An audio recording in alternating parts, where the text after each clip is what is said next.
Mr. Kennedy was struck in the head. In Dallas, Texas, 3 shots were fired at President Kennedy's motorcade in downtown Dallas. President Kennedy and Governor John Connally have been cut down by assassins' bullets in downtown Dallas.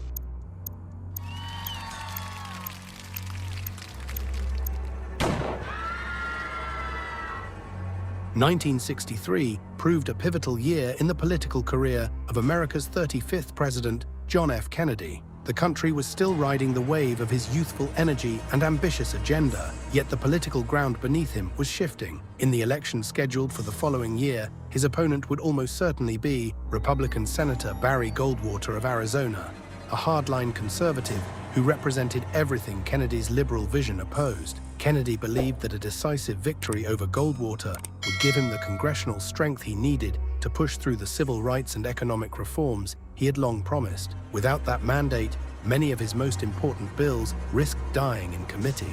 Yet by late 1963, an internal Texas Democratic feud threatened those carefully laid plans. A bitter and increasingly public rivalry had erupted between Governor John Connally and Senator Ralph Yarborough, both Democrats. The conflict grew more visible with each passing day, dividing party loyalists and threatening to weaken Kennedy's support in a crucial southern state. Presenting a united front to the voters seemed the wisest course. Kennedy therefore decided to take both men with him on a carefully staged statewide tour, designed to heal the rift and project strength ahead of the 1964 campaign. Preparations continued throughout October. Local news agencies reported almost daily that the president would visit Dallas, a city known for its conservative leanings and, at times, open hostility toward the administration. Security concerns were real, but the political calculus outweighed them.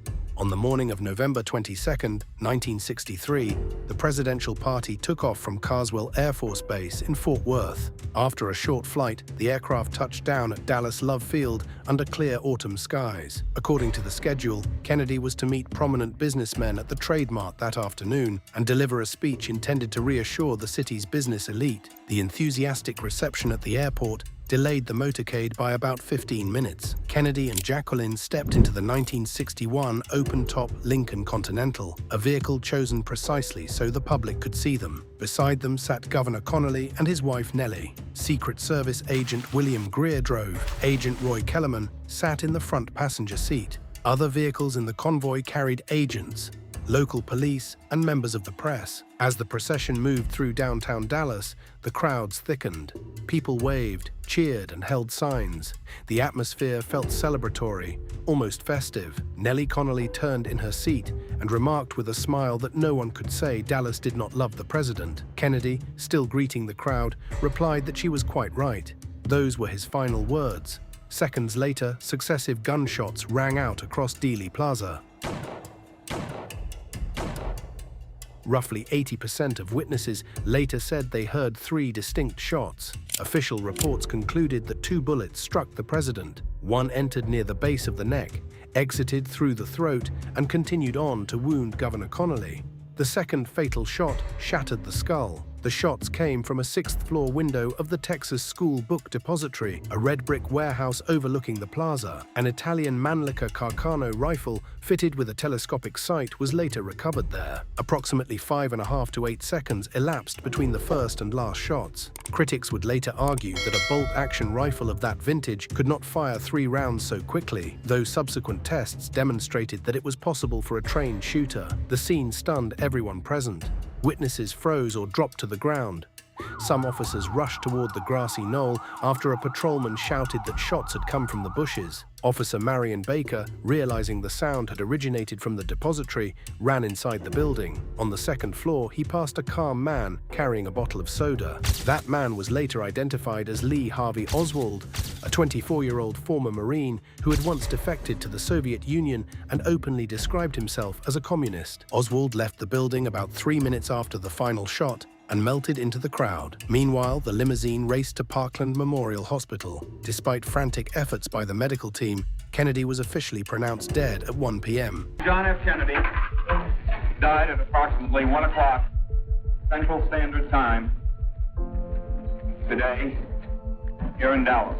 45 minutes after the assassination, police announced that Officer J.D. Tippit had been shot and killed nearby after stopping a man who matched Oswald's description. Within an hour, Oswald was arrested as the prime suspect. 2 days later, on November 24th, while being transferred through the basement of Dallas Police Headquarters, Oswald was himself shot dead by nightclub owner Jack Ruby during a live television broadcast. Ruby claimed he acted out of grief and rage. He died of cancer in 1967 while awaiting a new trial. Vice President Lyndon B. Johnson was sworn in as the 36th president aboard Air Force One only hours after Kennedy's death. The Warren Commission that Johnson established concluded that Oswald had acted alone and that no conspiracy existed. A large segment of the American public remained unconvinced. A 2014 poll showed that roughly 80% of Americans still believed Kennedy had been killed as the result of a conspiracy. The assassination became one of the most dramatic and contested events in modern American history. Dozens of theories quickly appeared.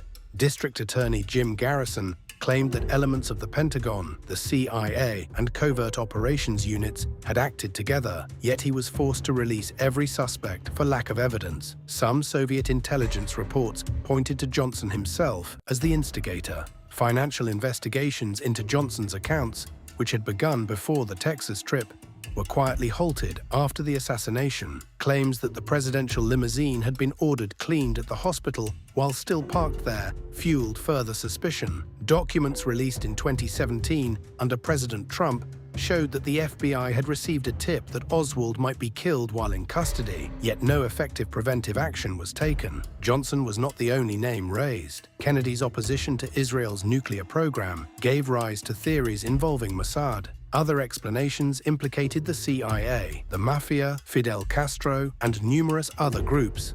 None of these claims has ever risen above the level of theory. Hard evidence sufficient to overturn the official conclusion has never emerged.